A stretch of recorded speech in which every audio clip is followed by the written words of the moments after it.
Hey guys, StatKing here with another review of AEW Dark and NWA Powerrr. Let's get right into it. So this week on AEW Dark, we had Jurassic Express versus Brandon Cutler and Sonny Kiss. We had a Brandy going to therapy segment. We had Hikaru Shida versus Mel, Omega Riho versus Kip Sabian and Penelope Ford, and Best Friends versus Spears and Colin Delaney. So again, just like last week, there was a combination of matches from in an arena and on the boat from the Jericho Cruise. The Omega Riho Sabian Ford match is from the boat, but despite that kind of like jarringness to it, it doesn't detract too much from the show. So the first match had some really great solid tag team work. Jurassic Express pick up the win. You aren't expecting Cutler and Sonny Kiss to work too well together. They haven't teamed that much, so it makes sense that they're going to take that loss. You know what you're going to get with Jurassic Express. Solid tag team action, solid work between all the members, and after a good win, they're kind of now getting into the mix again for the tag team titles. Moving onwards, there's that Brandy therapy segment where it seems as though she's kind of starting to snap out of it, of whatever's causing her, or whatever caused her to morph into this evil version of Brandy. But let's see how it develops. I'm not sure how exactly they're going to continue this, especially considering what happens later in the episode of Dark. And what happens right the next is, I forgot, it was actually the very next match, but looking at my notes, it is Hikaru Shida versus Mel. Mel is accompanied to the ring by Luther and Awesome Kong. Hikaru Shida picks up the win. It was a good match. They are doing well to showcase Hikaru Shida, who I feel is one of the stronger female wrestlers on the roster. I think she kind of, to me, is probably the best female wrestler on the roster. But I mean, I could see a strong argument for Big Swole Riho. But Hikaru Shida is up there, and it's good. I like that they're showcasing her well. And if you think about it, considering what I think is happening, she might actually be the one who weirdly defeats the Nightmare Collective, because she beats Mel. And then after the match, Mel and Awesome Kong get into kind of an argument, and Mel attacks Awesome Kong after Luther helps her attack Awesome Kong. So they beat down Kong and kind of incapacitate her, and so it looks as though Awesome Kong is going to be written out. So when you combine that with the therapy segment, I'm not sure where exactly the Nightmare Collective is going to be headed.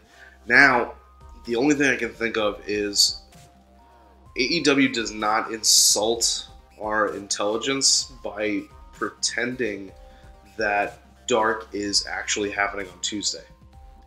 They do say when he faces this person tomorrow, but they don't say that live on the broadcast.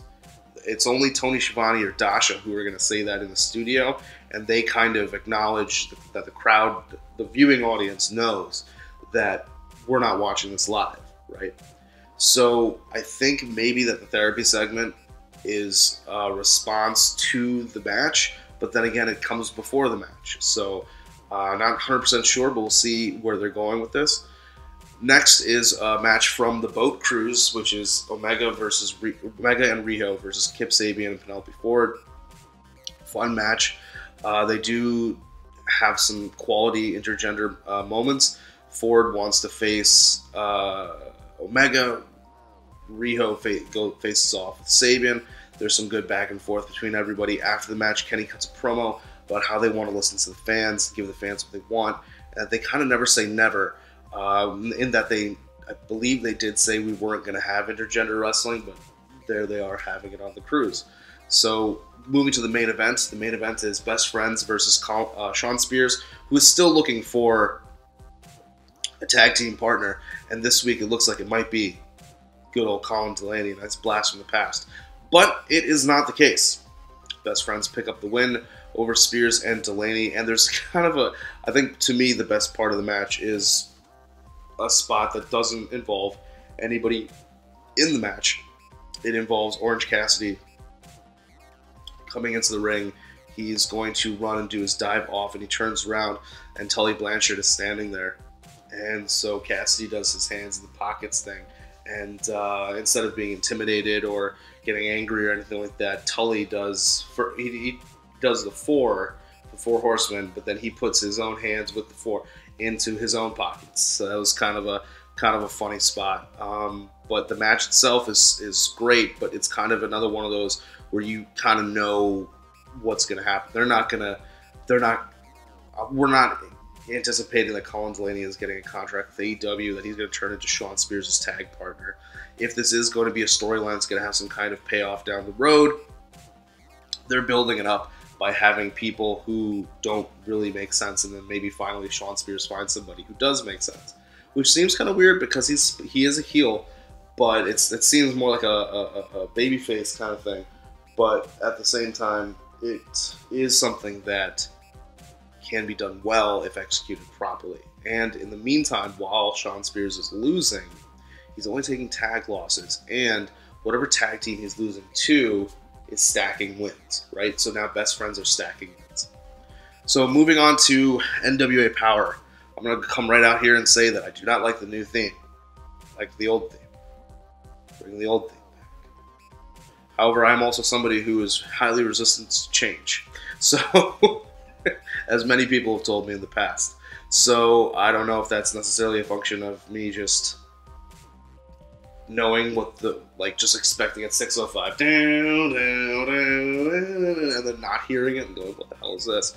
Or maybe the new theme really is that bad, and I'm correct. I'm pretty sure I'm correct. But anyway, Powerrr starts with a Tim Storm promo that's interrupted by Tom Latimer and Camille, and then there's a cross-dressing Mama Storm that causes Tim Storm to almost lose his mind and beat the shit out of the cross-dresser, who is trying to ridicule Tim and kind of big up Latimer. So next we have a match with Ricky Starks on commentary, and it's Matt Cross versus Caleb Conley. These are two that have kind of similar styles. They're looking for whoever wins is kind of, in the mix for a TV title shot. Matt Cross wins, shakes hands with Conley, turns towards Ricky Starks. Ricky Starks is like, I see you, Matt Cross. I think we're going to get that match soon. And that match should be a good match because Matt Cross is a good hand in the ring, knows what he's doing, knows how to move. And you have somebody in the form of Ricky Starks, who, if I remember right, he faced already in the TV title tournament. So in the first round, I think Starks didn't know who his opponent was going to be. And because it was either an ROH person or a freelancer. And Matt Cross got the freelancer spot because Dan Maff got the ROH spot, and Dan Maff squashed Ziggy Dice.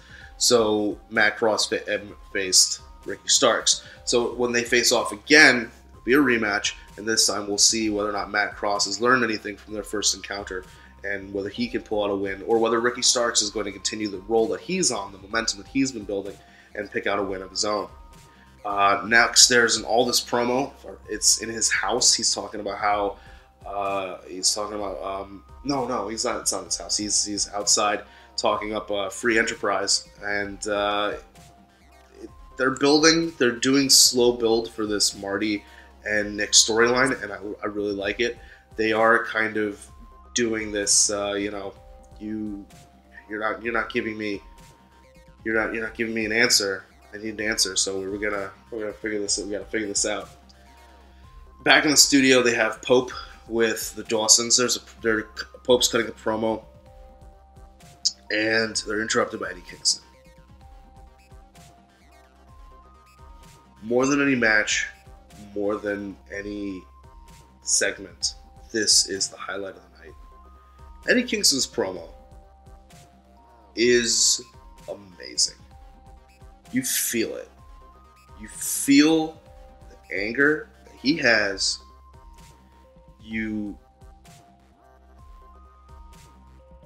The rage that he has at what Pope would suggest or say about Homicide. I don't know if what he's saying is true. Okay? Eddie Kingston says in the promo that he was suicidal and that Homicide stopped him, convinced him not to commit suicide.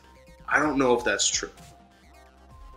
But I'll be damned if I don't believe it. In my mind, In my mind, Eddie Kingston really was suicidal, and homicide really stopped him. I could find out 24 hours from now, or even in the next 5 minutes after I'm done with this review, that that's not true. I'll probably still believe it because that's how convincing Eddie Kingston was. Eddie Kingston looked like he believed it, which makes me believe that it's true. But it's really an amazing promo. He says that, you know, the Dawsons kind of ganged up on him, which is true. So he called in some favors. A little shout out to LAX, I think, to Pride and Powerful over in AEW. But he reveals that he has enlisted the services of Ring of Honor's The Bouncers. So after this, they have a weird but hilarious May Valentine segment. It's kind of her just, it's her, she's writing in her diary, and it's a recap of last week with Royce and Saul Renaro. And it's just kind of showing how clueless and vapid she is, but at the same time, it's doing it in a pretty hilarious way, pretty entertaining way. It's not as funny as some of the question mark stuff, or just the Eli Drake being hammered at the Christmas show, or James Storm being hammered all the time. But it's good. It's for the purpose of what they were trying to go for. It was a good segment.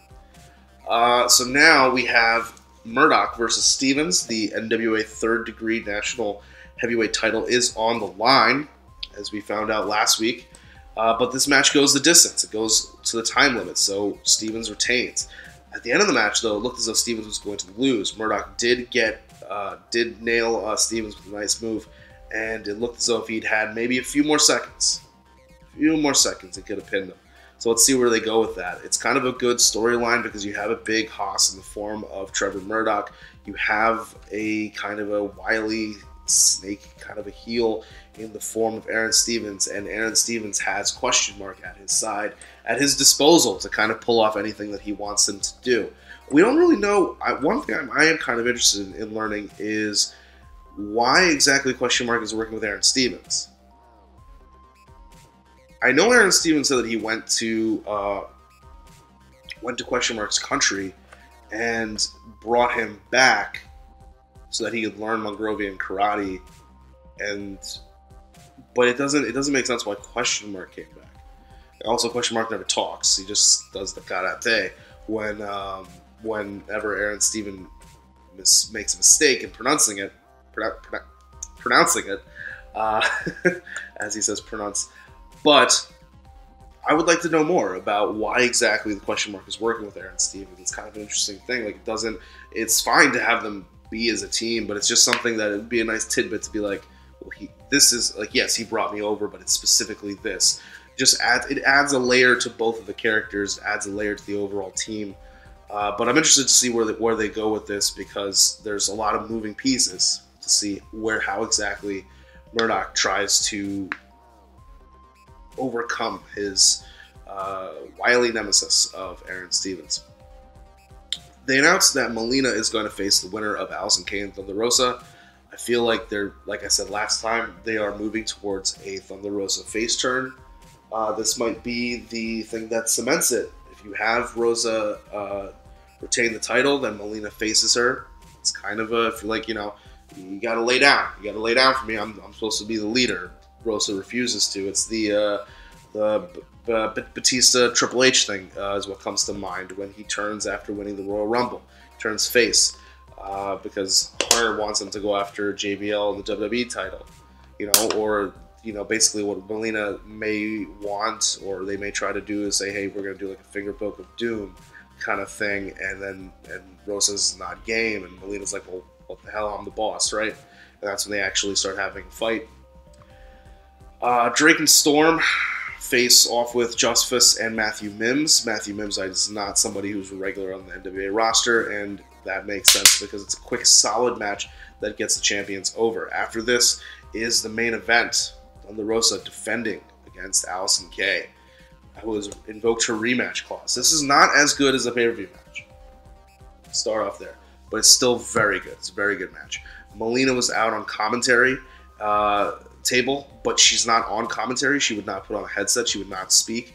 Marty Bell comes out during the match, but Ashley Vox and Tasha Steelz come out to head her off. This is interesting because while Marty's out and while the match kind of has a breakdown moment where we're focused more on Ashley Vox, Tasha Steelz, and Marty Bell, and those two trying to get Marty Bell out of there, or at least away from the ring where she can't interfere. Rosa, you can clearly see Rosa is telling Marty Bell, I don't need the help. I can do this on my own. And she's saying that to Melina as well. And it's kind of a moment where, last week, Melina kept interrupting, and she was saying, I did this. I was the one who got Thunder Rosa into the position where she could challenge for the title. I was the one who made that happen, right? And it kind of was true. But now Thunder Rosa is saying, I'm going to stand on my own. I'm going to stand on my own 2 feet. I'm going to be the champion. I'm going to be a fighting champion. I'm going to be an honorable champion. And, I need you to respect that. And she is going to seek that win no matter whether or not Melina does respect her. She does pick up that win. Thunder Rosa retains the title. It's a good match, like I said before, not as good as the pay-per-view, but still a really solid match. Afterwards, there seems to be some kind of some tension between Melina and Thunder Rosa. And with that, I'm going to bid you guys goodbye as we wait to see what happens with Thunder Rosa, Melina, and Nick Aldis and Marty Scurll. So until next time, guys, I'll talk to you later.